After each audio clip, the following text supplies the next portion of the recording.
What's up, YouTube? So today we're going to be talking about the most used gym equipment.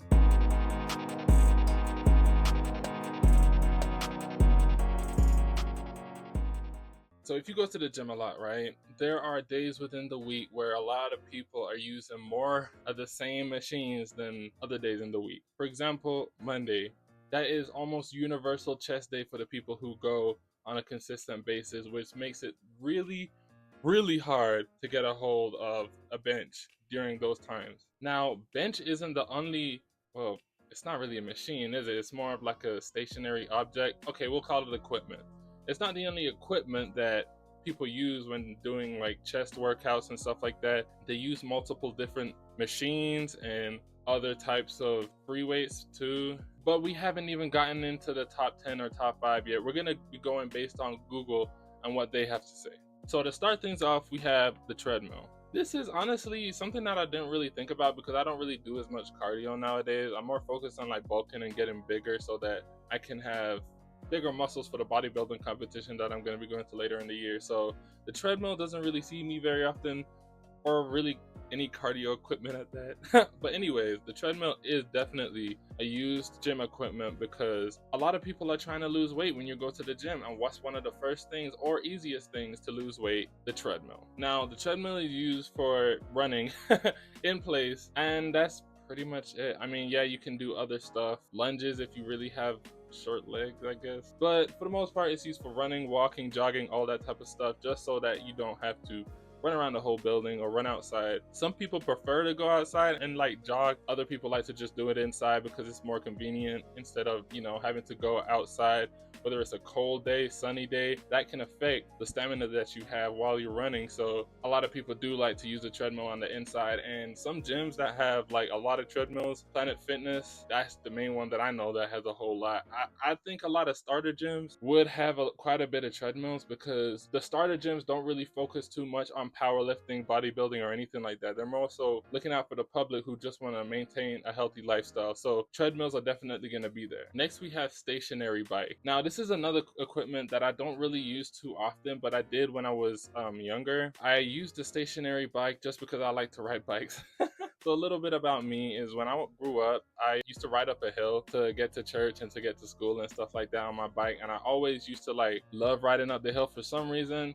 I think it was because I was thinking on the way back I'd be going down the hill, and because I'd probably be going down at fast speeds, that would kind of get me excited. So, but anyways, the stationary bike. So the stationary bike is similar to the treadmill where you have an outside variant by getting like a mountain bike, BMX bike, or different types of racing bikes out there, but it's for inside. You're not going to be moving all over the place when you're on a stationary bike. That's why it's called stationary. So who uses the stationary bike that often? Also, people who are looking to lose weight, but not just that. You can also gain a lot of leg muscles through using the stationary bike as well. And that's another thing that I didn't really bring up with the treadmill too. Just because you're running on the treadmill does not mean that you're constantly losing weight. You can lose weight faster than when you're doing other types of activities, but you're also building up your leg muscles because you're using it repetitively. Nowadays, because technology is what it is, there are so many different types of stationary bikes out there. Though I'm not going to get into the names because I don't know all the names of the stationary bikes, but they do have different purposes, and a lot of them have tablets and stuff like that on the screen, so it can make you feel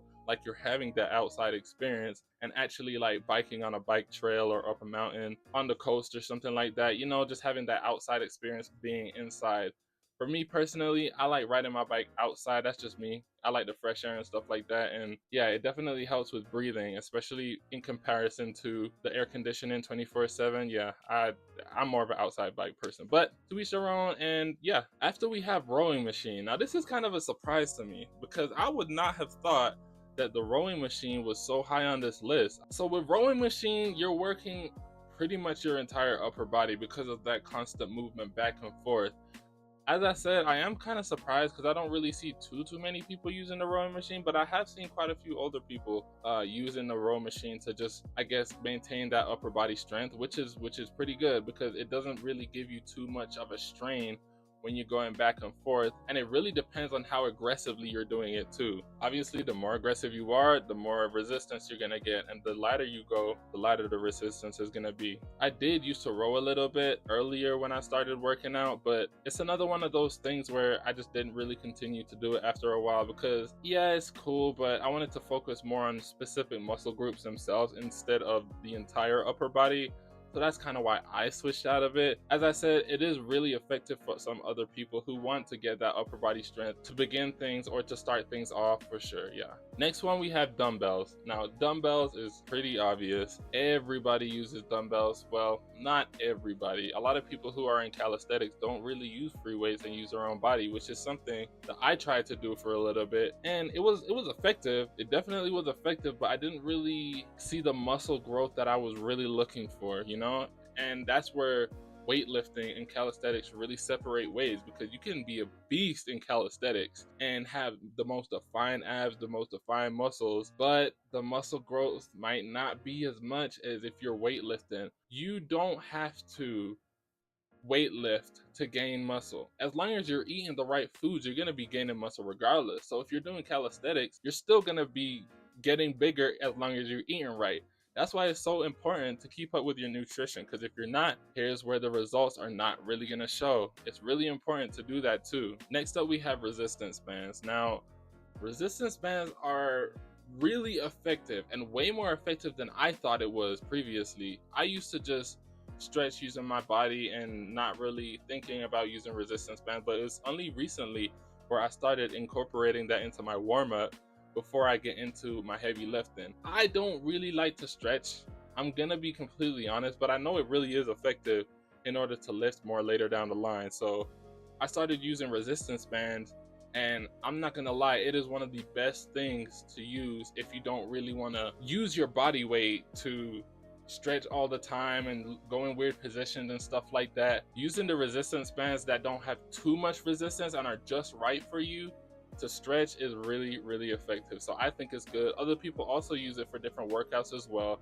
which I would guess, yeah, it would definitely be a very viable option when it comes to working out too. So anyways, y'all, that's gonna do it for today's video. I know it might not be as long as last week's video, but I definitely wanted to cover some of the popular workout equipment that's out there. There's a lot of different things that people use, like lat pull down. I know females and males use that too. So if you want a part 2 to this video, be sure to let me know down in the comments, and comment down below what your favorite gym equipment is. I didn't even bring up mine, but to be honest, my favorite machine or equipment, I'd say, is the T-bar rows. I love the T-bar rows. It makes you feel and look good. Anyways, thank you so much once again for tuning into this video. Be sure to drop a like, subscribe if you haven't already, and stay tuned to next week's video.